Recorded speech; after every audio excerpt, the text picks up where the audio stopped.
This is the story of another good aircraft built by one of the main American aircraft manufacturers that was simply killed off for reasons that were not related to any faults of the actual aircraft.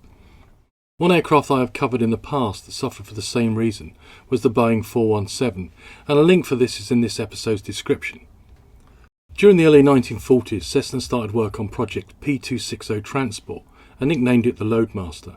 It features Cessna's familiar all-wood top-mounted full cantilever wing with a welded steel tube fuselage.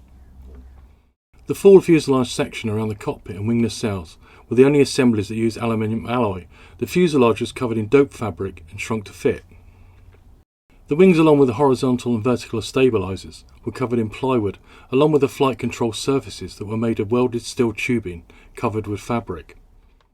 The landing gear was fully retractable, and it was powered by two Pratt & Whitney R1340 S3H1 radial engines, with two bladed props, each producing 600 horsepower. The Army Air Corps were very interested in the Loadmaster, and was given the designation C-106. November X-Ray 24176, the first of the two self-funded prototypes, first flew in January 1943. At the time, it was the largest aircraft ever built by Cessna.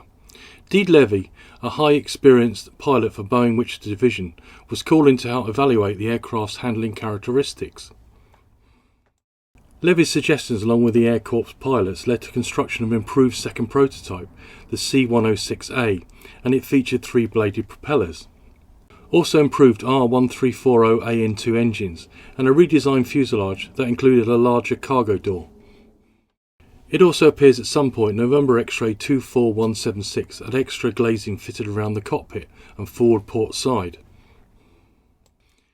The second aircraft, C-106A, November X-Ray 44600, took to the skies over Wichita on the 9th of April 1943. During military tests, the aircraft received good reviews and was recommended for serial production. Cessna Aircraft then won an order for 500 Loadmasters. Then there was a U-turn. The Air Corps decided it could not justify the manufacturing of the aircraft due to high priority for materials, mostly the plywood, to build more important aircraft.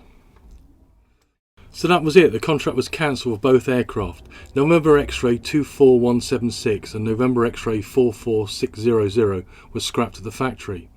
It's a massive shame. It seems to have been a very good Cessna design that was basically killed off due to the lack of plywood. Thanks for watching. I hope you enjoyed that. Please like, share, or subscribe, or drop in a comment, as always appreciated.